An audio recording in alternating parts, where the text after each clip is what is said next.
Welcome to this new chapter. In the last chapter, we had a chance to set up a development environment for C++20 on different operating systems. We had a chance to do that on Windows, Linux, and I had the chance to show you how you could do that on a Mac. In this chapter, we're going to actually start and learn proper C++20. But before we do that, we're going to set up a project template that we're going to be reusing across the course. Remember, we had to do a lot of work to set up Visual Studio Code. We don't want to do that every time we create a new project. The code we're going to be using here should be familiar. We've used this a lot of time in the last chapter. Now we're going to hop over to Visual Studio Code and show you a few things that can make your life easier as you write C++20 applications.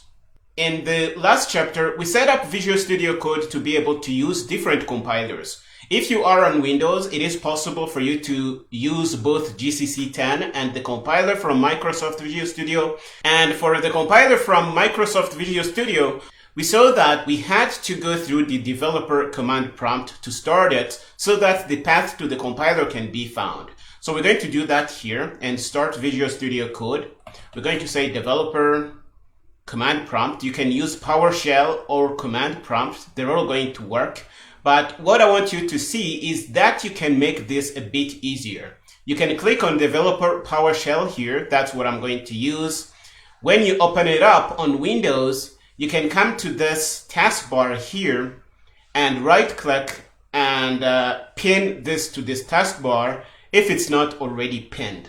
This is going to make it easier to get to this developer prompt without having to go and find it in the start menu here. Now I realize that it is unpinned, so I'm going to pin it again. I'm going to click on it, and I am going to pin it to the taskbar here. Let's click on this, and if I close it and open it again, it's going to open up without me going to go find it. This is going to save you a few seconds. Now that we are here, we're going to go to the location where Visual Studio Code is installed. I'm going to change to the upper directory a couple of times, cd ... cd ... until I get to C. Then I do dir. I'm going to find I have a folder called Visual Studio Code. You're going to browse to the location where Visual Studio Code is. I'm going to cd into Visual Studio Code, and I'm going to dir. And inside, I'm going to have Microsoft Visual Studio Code. I'm going to cd Microsoft. I'm going to hit tab. It's going to autocomplete. If I hit enter and dir, I'm going to find my binary executable for Visual Studio Code. And it is this thing that says code.exe.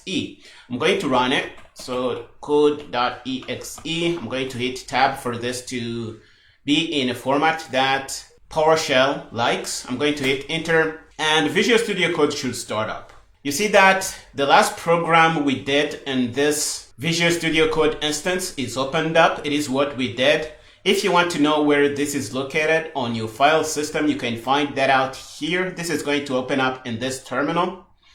Another way you can do this is to click on the main CPP file and hit reveal in Explorer. It's going to open up wherever it is.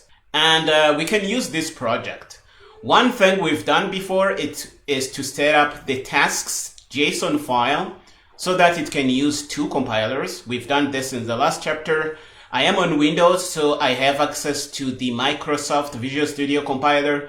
If you are not on Windows, or if you don't want to use this Visual Studio compiler, you can leave in this only task that uses GCC. That's going to work well. Another thing, we also had to set up the CPP properties JSON file here so that our IntelliSense and whatever works better in this Visual Studio instance we have here. Now, we don't want to be doing this work every time. So what I am going to do, I am going to open up this project on my drive. I am going to hit main CPP, right-click, reveal in File Explorer, and I'm going to go one level up where I'm going to see the template project here, and I can copy it, and I'm going to be reusing this folder to start new projects. If you noticed, our settings for this project are stored in this folder, .vscode. If I go in, I'm going to find my tasks file and my CPP properties file. This is what is going to tell Visual Studio Code what to do. So if I copy this over, I won't have to reset up the compilers and everything we've done to have what we have here in Visual Studio Code. So that's what we're going to copy and reuse every time we're going to create a new project. That's the first thing. The second thing I want you to see is that you have the option to come to this gear icon and change a few things about your instance of Visual Studio Code. You can change the color theme. If you don't like the black thing we have here, you can use a light version of this. You can change this to be whatever you like, but I am going to keep this to dark because it is easier on the eyes. And you can change a few settings again. If you come to settings here, you're going to be able to change a few things about Visual Studio Code. For example, if we hit text editor and hit font, we're going to be able to change the font we use. I like Consolas, so that's what I'm going to keep here. You can change the font size. I'm going to keep this to 24 so that it is a little big. You can change a few things here if you want. And when you are done with your settings, you can close here and you can keep working in your IDE or code editor that Visual Studio Code is. Another thing you can do in here is use the integrated terminal here. You see, if we come in here, we can clear and do everything we've been able to do from the PowerShell command prompt. For example, we can do dir. It's going to give us the same things we see in our tab on the left here. We can manipulate our project. For example, we can remove things by using the rm command. If we type rooster.exe, we're going to be able to remove that. If we do dir again, you're going to see that it is gone. So if you want to clear your project, you can either do that here in the command prompt, or you can come here on the left pane and click around and delete things, or really do whatever you like.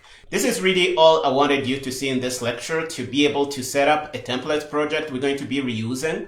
So let's go back and go to Reveal in Explorer. We're going to go up again. We're going to copy this folder. And we're going to go in our project and go in the chapter that we're going to be working and go where I plan to save the code for what we're going to do in the next lecture. We're going to be writing our very first C++ program. So I think I should put this template project here so that I can easily copy it and reuse it. And I'm going to close this up. And we are ready to close this and reuse this in the next lecture, where we're going to actually be starting learning C++ 20. Go ahead and finish up here and meet me there.